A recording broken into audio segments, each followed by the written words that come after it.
Canada has recently implemented a set of transformative rules for international students in 2024. These regulations promise to redefine the experience for those pursuing education in the country, marking a significant chapter in Canada's commitment to fostering a diverse and inclusive academic environment. International students and stakeholders alike are poised to gain valuable insights into the evolving landscape of Canadian education.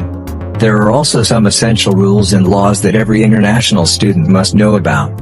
These new rules for international students in Canada aren't about restricting their experience.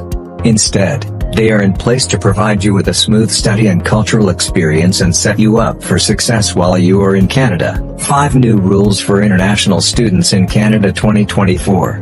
1. Increase in cost of living. The new cost of living requirement of $20,635, on top of the first year's tuition and travel expenses for Canada study permits, has come into effect for all applicants applying on or after January 1, 2024. Furthermore, the number of accompanied family members with an international student raises the required living expenses. Previously, this was set at $10,000 in the early 2000s and was never increased, leaving international students struggling to meet their basic demands. 2. Cap on number of international students coming to Canada. It is now widely known, but it is still important to reiterate that Canada has placed a cap on visas for international students, reducing the number of permits by about 35%. Canada will not accept more than 606,250 in 2024, with the intention of granting only 360,000 new study permits this year. So, before applying for a permit, ensure you know about the cap on the number of international students in Canada. A. New study permit applications or extensions from within Canada.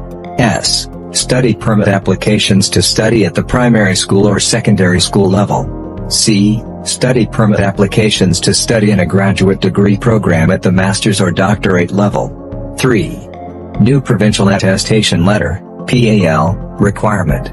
Most of the new study permit applications submitted after 8:30 a.m. EST, Toronto time, on January 22, 2024, need to provide a provincial attestation letter, PAL, from the province or territory where they plan to study. The process of issuing PAL at the provincial or territorial level is yet to be developed. The federal government is expecting the PAL process to be in place by March 31, 2024. Exemption. This PAL requirement for new study permit applications is not applicable if you are applying A. to study in a preschool, primary school or secondary school, up to grade 12. B. to study in a master's degree or doctoral degree program or C. for study permit extension from within Canada. 4. Spousal open work permit eligibility change. In the coming weeks, open work permits will only be offered to spouses of international students pursuing master's and doctorate degrees. Spouses of international students at other levels of study, such as undergraduate and college programs, will no longer be eligible. Who can get an open work permit? Eligibility is limited to the spouses and common law partners of students in graduate, master's and doctorate, and professional degree granting programs only. Once these changes are in effect, spouses and common law partners of international students seeking to extend their existing work permit will continue to be eligible under this stream. Who will not be eligible for an open work permit?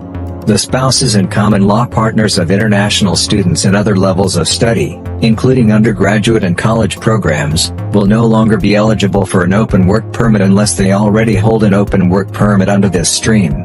5. Changes to post-graduation work permit, PGWP, eligibility. Starting February 15, 2024, those who complete a master's degree program in fewer than 2 years and meet all other PGWP eligibility conditions will be eligible for a longer, 3-year post-graduation work permit. The length of PGWPs for programs other than master's degrees will remain consistent with the length of the study program, up to a maximum of 3 years. Who qualifies for a longer postgraduate work permit, PGWP? Graduates of at least 2-year programs and PGWP qualified, approved learning institutions, as well as graduates of master's degree programs lasting fewer than 2 years, are eligible for a 3-year PGWP. Furthermore, starting September 1, 2024, international students who begin a study program as part of a curriculum licensing arrangement will no longer be eligible for a postgraduate employment permit after graduation. Who is eligible for a PGWP after graduating from a public-private partnership college program? International students currently enrolled will remain eligible for a PGWP if they meet other program eligibility criteria. Who is not eligible for a PGWP after graduating from a public-private partnership college program?